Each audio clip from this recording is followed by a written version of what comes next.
ನಮಸ್ಕಾರ ಪ್ರಿಯ ವೀಕ್ಷಕರೇ, ಇಂದು ಬೆಳಗಾವಿ ಜಿಲ್ಲೆ ಯರಗಟ್ಟಿ ಪಟ್ಟಣದ ಪಂಚಾಯತ್ ಕಾರ್ಯಾಲಯದಲ್ಲಿ ಶಿವಶರಣ ಅಂಬಿಗರ ಚೌಡಯ್ಯ 906ನೇ ಜಯಂತಿಯನ್ನು ಅದ್ದೂರಿಯಾಗಿ ಆಚರಿಸಲಾಯಿತು.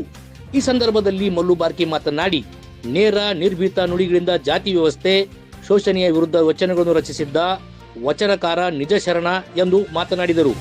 ಅಂಬಿಗ ಸಮಾಜದ ಮುಖಂಡರಾದ ಬಸು ಬಾರ್ಕಿ, ಮುದ್ಕನ್ನಪ್ಪ ಬಾರ್ಕಿ, ಸೋಮಲಿಂಗ ಪೂಜೇರ್, ಸುನೀಲ್ ಸುಣಗಾರ್, ಮುದ್ಕಪ್ಪ ಪೂಜೇರ್, ಶಿವ ಬಾರ್ಕಿ, ಪಟ್ಟಣ ಪಂಚಾಯತ್ ಸಿಬ್ಬಂದಿಗಳಾದ ಕೇದಾರಿ ಬಾಕಳೆ, ಮಹೇಶ್ ಕೊಳ್ಳಿ, ನೇತ್ರಾ ಜಾಧವ್, ಸಕ್ಕುಬಾಯಿ ಚಂದರ್ಗಿ, ಮಹಾದೇವಿ ಗುದ್ನಟ್ಟಿ, ದ್ಯಾಮವ್ವ ಬೂದ್ಗಟ್ಟಿ ಮುಂತಾದವರು ಉಪಸ್ಥಿತರಿದ್ದರು.